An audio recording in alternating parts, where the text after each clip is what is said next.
Nearly 100 years ago in Pound Gap, Virginia, the last documented lynching happened in the Commonwealth, a moment many don't know about. Community members are making sure that the day will never be forgotten.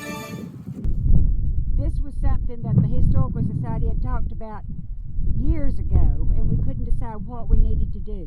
And when Preston and Dr. Costa came to our meeting, it was the perfect answer. I'm just so happy that you're here for the unveiling of this historical highway marker. Good morning to each and every one. I too am grateful to be here. It's an honor and a pleasure. Thank Preston Mitchell for asking, and the Historical Society for accepting me to do the invocation.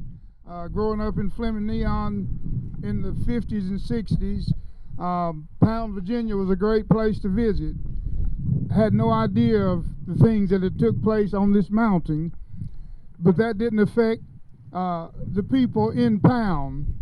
I'm glad that a few dishonorable deeds don't affect everyone. Amen. People still show love. You know, God is the only one that can take a tragic situation, such as a hanging, and turn it into a blessed occasion. Over 50 years, whatever, how many years have gone by, and we're gathered here for such a thing as this, and I thank God for it. So now let us go to the Lord in prayer. Father God, this morning we come to you with bowed heads and humble hearts. Thank you all for being here. It's a cold, wet morning, and a Saturday at that, so you could be anywhere, but thank you for showing up. Justice for all. Every morning, tens of thousands of young Americans start their day off with those words. It's ingrained in us and even indoctrinated. However, around the country today, there are people fighting against it, because justice means to first take account of what's wrong, and people seem to have an aversion to holding themselves accountable. For decades, revisionist history has been taught and pushed in schools to soften the blow or completely hide the atrocities that Black Americans have faced in this country. Because of this revisionist history, today there are people fighting to protect statues of men like Robert E. Lee and Jefferson Davis. Leonard Woods is an example of the justice system and how it works for Black people in America.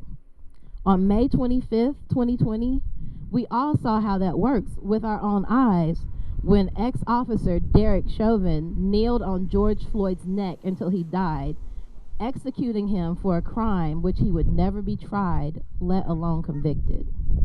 Leonard Woods is also an example of how the right kind of pressure can make change, because after his lynching, legislators in Virginia were pushed to make lynching a state crime. And nearly a century later, we saw that change happen when Derek Chauvin was arrested and ultimately convicted. So today, this marker is a small step for America, but let's be honest, it's a big step for Wise County to stop gaslighting, bear our faults, and acknowledge our wrongs, even if it's almost 100 years later. So I want to thank the people of Wise County, the city of Norton, the town councils that passed the resolutions, the board of supervisors, the county administrator, the Pound Historical Society, and all of the wonderful people that have been working on this project before I came along. I want to thank you all for recognizing that you cannot reconcile a situation if you don't acknowledge it in the first place. And now, I want to invite my cousin, Mr. Frank Gravely of Norton, Virginia, to come and read the sign of